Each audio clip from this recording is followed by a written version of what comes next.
Hello everyone, welcome to my channel to One Stop IT Prep. Hope you all are doing good. बहुत सारा candidates का message आ रहा है कि lease accommodation के बारे में बहुत लोग सोचते हैं कि इसका लिमिट आप लोग जानते हैं कि मैंने पिछले वीडियोस में भी बोला हूँ कि for am the limit is 32.5 के and for DM the limit is 36 के इन Navi Mumbai. So is it everywhere or all? There are a lot of questions. So in this video, I will make total clarity on this lease accommodation. So please video को last तक देखिए. बहुत सारे informations आपको clear होने वाला है. Okay, so if anyone is new to my channel, please watch all the videos. You will get a lot of information from these videos. If you really like it, please like and share and subscribe to my channel, and also don't forget to click on the bell icons so that you don't miss any further notifications. Okay, so let's start.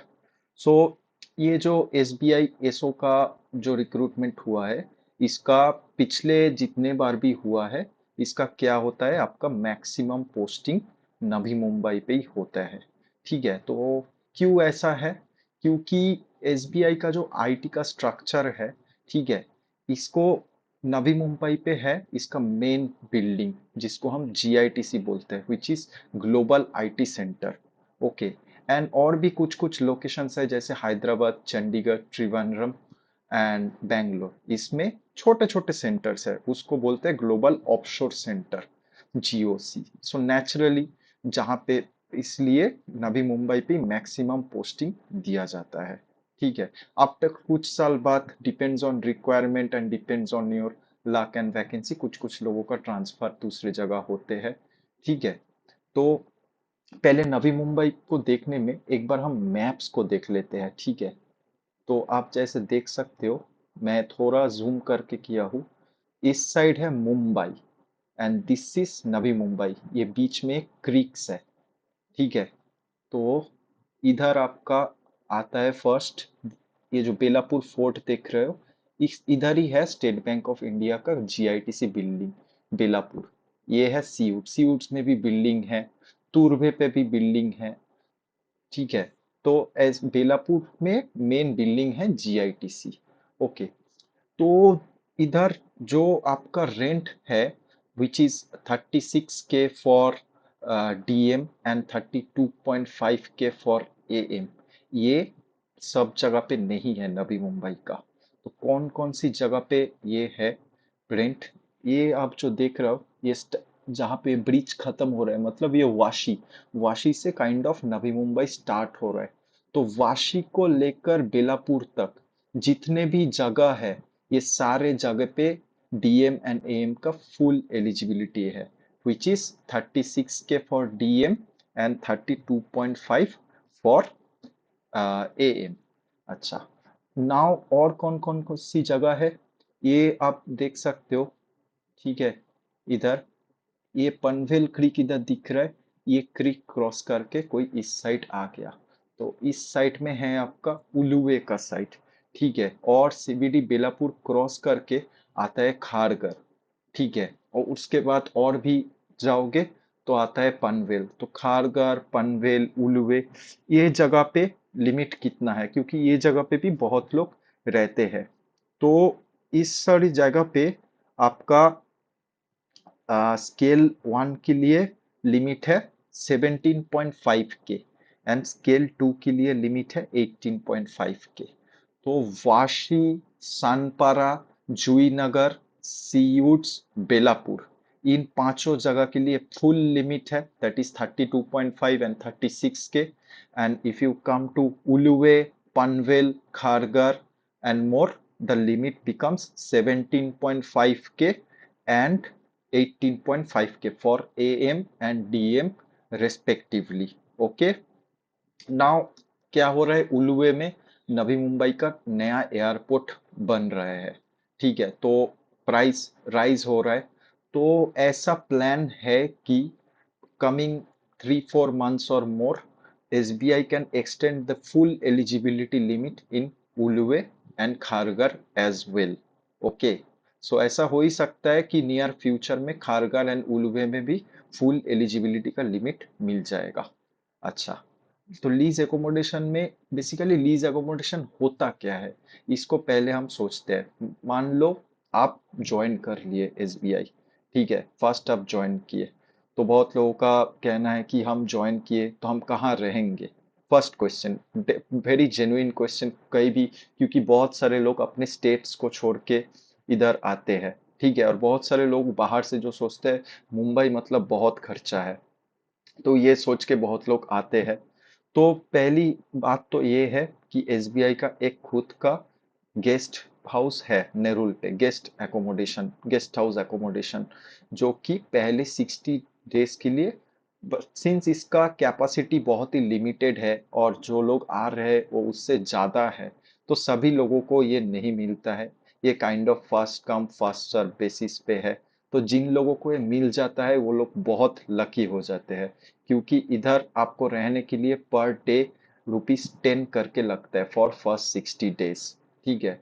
तो मुंबई में ₹10 में आपको मिलता है, और कैसे है, ये काइंड ऑफ आप सोच सकते हो कि एक रूम पे 2 पर्सन अलाउड है, मतलब एक 2 BHK फ्लैट 4 जन को दिया गया है और एक 3 BHK फ्लैट 6 जन को दिया गया है। तो ऐसा है। और उधर का आपका एक मेस भी है जहाँ पे खाने का भी इंतजाम है। Breakfast lunch dinner everything is available. Breakfast is ₹40 पर plate, and like lunch or dinner for veg it is ₹70, for non-veg it is ₹120 पर प्लेट। ओके, सो जिन लोगों को गेस्ट हाउस मिल जाता है उनका खाने का, पीने का, रहने का टेंशन फॉर इनिशियल डेज नहीं होता है, बहुत लकी। बट सब लोगों को तो नहीं मिलता है। वो लोग क्या करते हैं, तो कोई लोग क्या क्या करते हैं, आके कोई अगर किसी का फ्रेंड या कोई रिलेटिव है तो उसमें जुगाड़ लगा देते हैं, और नहीं तो कोई कोई क्या करते हैं, कोई पीजी में रह जाते हैं फॉर इनिशियल डेज, ठीक है। और नहीं तो कोई कोई क्या करते हैं, जो नया लोग आ रहे हैं, ये 3-4 लोग मिलके एक ग्रुप बना लेते हैं और एक होटल रूम ले लेते हैं, तो थोड़ा ये कॉस्ट सेविंग होता है। तो आप आ गए, आपका ज्वाइनिंग हुआ, आपको डिपार्टमेंट मिल गया, तो आपको पता चल जाएगा कि आपको कौन सी बिल्डिंग पे आपका ऑफिस होगा, ठीक है। तब सब लोग ट्राई करते हैं घर ढूंढना, ठीक है। तो नवी मुंबई पे घर का थोड़ा सा तो डिमांड, ये पूरा थोड़ा डिमांड हाई रहता है एवरी टाइम, क्योंकि हाउसेस लिमिटेड है और कैंडिडेट बहुत ज्यादा है। तो आप लोग जब आओगे तो ऐसे देखोगे कि 10 लोग मिलके एक ही फ्लैट देख रहा है, जो पहले बुक किया फ्लैट उसी को हो गया, ठीक है। तो ऐसा है थोड़ा। अब प्राइसेस क्यों ऐसा हाई है, देखो, आप अगर मैं जब बात करूंगा, मैं फुल एलिजिबिलिटी के लिए बात कर रहा हूँ, दैट इज 32.5 के फॉर एएम एंड 36 के फॉर डीएम। तो वाकई क्या इतना हाई है? तो देखो, मान लो अगर आप प्राइवेट एम्प्लॉय हो, ठीक है, आप इस एरिया पे आके फ्लैट ढूंढ रहे हो, आपको 30 के में अच्छा 2 BHK मिल जाएगा, ठीक है। बट जब भी आप बोलोगे मैं एसबीआई पे काम करता हूँ, सेम फ्लैट का प्राइस बहुत हाई हो जाएगा। तो ऐसा क्यों होता है? फर्स्ट थिंग, इधर का जो ब्रोकर्स है ये सब जानते हैं कि एसबीआई का कौन सी स्केल पे कितना एलिजिबिलिटी है, ठीक है। और नॉर्मल आप जब अपने पॉकेट से पैसा देते हो तो 11 मंथ के लिए वो एग्रीमेंट होता है। बट जब एसबीआई के थ्रू आप बैंक लिस्ट करवाते हो तो वो हो जाता है 3 इयर्स के लिए, ठीक है। तो इस 3 इयर्स के लिए बैंक का जो हाउस का ओनर है उसको कुछ भी इंक्रीमेंट नहीं मिलेगा। अगर आप नॉर्मल लेते तो 11 मंथ के बाद 10% या 5% इंक्रीमेंट होता है। तो इसलिए ये लोग क्या कर देता है, एसबीआई सुन के पहले से प्राइस को वो 3 ईयर का हिसाब से एवरेज करके हाई कर देता है, ठीक है। और क्या है, एसबीआई से बैंक लीज लेने के लिए बहुत सारे डॉक्यूमेंट्स एसबीआई मांगते हैं, ठीक है। तो सारे ओनर्स उतना डॉक्यूमेंट्स नहीं दे पाते हैं और नहीं देना चाहते हैं बहुत लोग भी। इसका कुछ रीजंस तो है, वो आप समझ जाओगे आके, ठीक है। तो इसलिए क्या होता है कि एसबीआई के लिए स्कोप थोड़ा लिमिटेड हो जाता है। तो इसलिए थोड़ा आपका सप्लाई के जगह डिमांड बहुत हाई हो जाता है, तो लोगों को लाइक 2-3 महीना लग ही जाता है एक फ्लैट्स ढूंढने में। तो ऐसा सीन है, और इस चीज का थोड़ा एडवांटेज लेते हैं ब्रोकर लोग, प्राइस को और भी हाई कर देते हैं, क्योंकि एसबीआई ब्रोकरेज भी देता है 1 महीने का ब्रोकर को। तो ये है लीज एकोमोडेशन। तो क्या हो रहा है, आपको पहले ये ब्रोकर्स, किसी ब्रोकर्स को पकड़ना होगा। एसबीआई का लिस्टेड भी कुछ कुछ ब्रोकर्स है, उनसे अगर आप लोगे तो वो लोग जानते हैं कि डॉक्यूमेंटेशन के लिए क्या क्या लगता है। तो डॉक्यूमेंटेशन प्रोसेस में आपको उतना हेडेक नहीं रहेगा, थोड़ा फास्ट होगा अगर आप मतलब नॉन एसबीआई ब्रोकर से लेते हो तब। ठीक है। तो ये सारे, अगर आपको एक फ्लैट्स मिल गया, क्या होता है, आप कुछ मनी देकर, टोकन एज अ टोकन देकर उसको बुक करोगे और आपका ये सैंक्शन का प्रोसेस चालू होगा। ठीक है, जिस दिन आपको सैंक्शन होगा उसके बाद आपको एग्रीमेंट करवाना होगा। ठीक है, एग्रीमेंट करने में करीबन 3,500 से 4,000 रुपये लगता है, इसमें भी 50-50 हो जाता है। ठीक है, मतलब 50, आप पहले अपने पॉकेट से दोगे बट बाद में आपको 50% पैसा रीइम्बर्स कर देगा एसबीआई में। ठीक है, तो आपका once your agreement is done, you can move to your like new flat. Okay.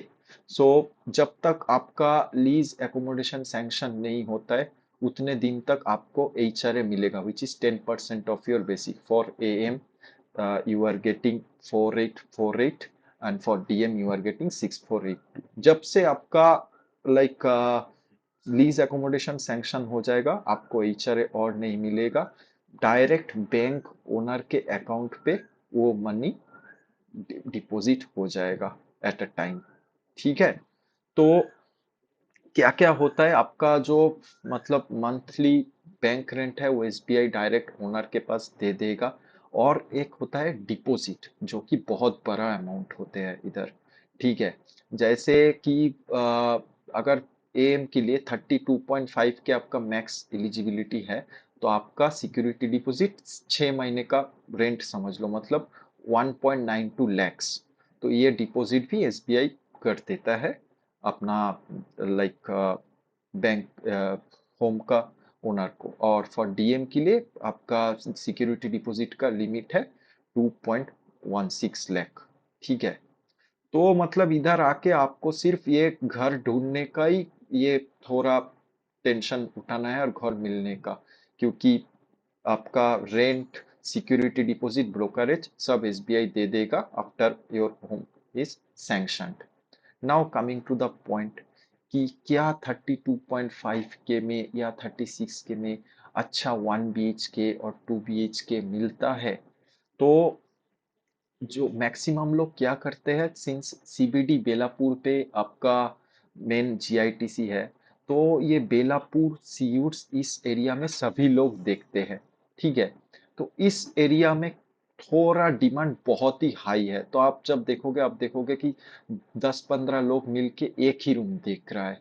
तो ऐसा थोड़ा सीन है, इधर डिमांड बहुत हाई है, इसलिए प्राइस भी बहुत हाई है। फिर भी 32.5 के में मेरे बैच पे जो लोग ज्वाइन किए हैं, अच्छा 1 BHK फर्निश्ड मिल गया है। 2 BHK थोड़ा बहुत मिला है, थोड़ा टफ है। 2 BHK मिलने में एवरेज लाइक 36-38 तक जाता है, किसी किसी केस में 40 तक भी गया। It's totally demand and supply, pure economics ये here it is going on. ठीक है। तो ये सारे हो रहा है। तो मैं ये भी सजेस्ट करूंगा कि बेलापुर सीयूट्स में सिंस इतना डिमांड है और इतने सारे लोग आप आ रहे हो, तो प्राइस हाइक होने का भी चांसेस है। तो आप नेरुल पे भी देख सकते हो, नेरुल से बेलापुर 2 स्टेशन है, आप जुई नगर में भी दे सकते हो, सानपारा वाशी में भी देख सकते हो। वाशी भी बहुत अच्छा जगह है, उधर भी आपका बहुत सारे ये है। ठीक है, बहुत सारा मार्केट है। मतलब इन सारी एरिया में वाशी का एरिया थोड़ा क्लासिकल है, उधर आपको एम्यूनिटी सब कुछ मिल जाएगा। थोड़ा दूर पड़ेगा, बट आपको थोड़ा कंपटीशन कम भी मिलेगा और फ्लैट्स का क्वालिटी भी थोड़ा अच्छा मिलेगा। ठीक है, तो ऐसा है। तो थोड़ा पेशेंस आपको रखना पड़ेगा, क्योंकि डिमांड तो इतना होगा ही। ठीक है। और एक चीज, बहुत सारे ब्रोकर्स मतलब एक महीने का ब्रोकरेज तो एसबीआई दे ही देता है। बहुत सारे ब्रोकर्स बोलते हैं कि 2 महीने का ब्रोकरेज लगेगा, क्योंकि इधर क्या क्या होता है, जो लोग अपने पैसों से रहता है हर एक साल बाद जब रिन्यू करता है तो फिर से ब्रोकरेज देते हैं। कुछ कुछ एरिया में ऐसा है। अब एक सही है कि गलत है मैं भी उतना नहीं बोल सकता, क्योंकि मैं भी नया ही आया हूँ। तो ये सारे थोड़ा चीज चलता है इधर। तो क्या होता है, वो बोलते हैं कि आपका तो 3 साल के लिए एग्रीमेंट होगा, तो इसलिए 2 महीने का ब्रोकरेज लगेगा। मतलब एसबीआई 1 महीने का देगा और आपका पॉकेट से भी 1 महीने का एक्स्ट्रा जाएगा। तो पहले ही ये सारे चीज में मत एग्री करना।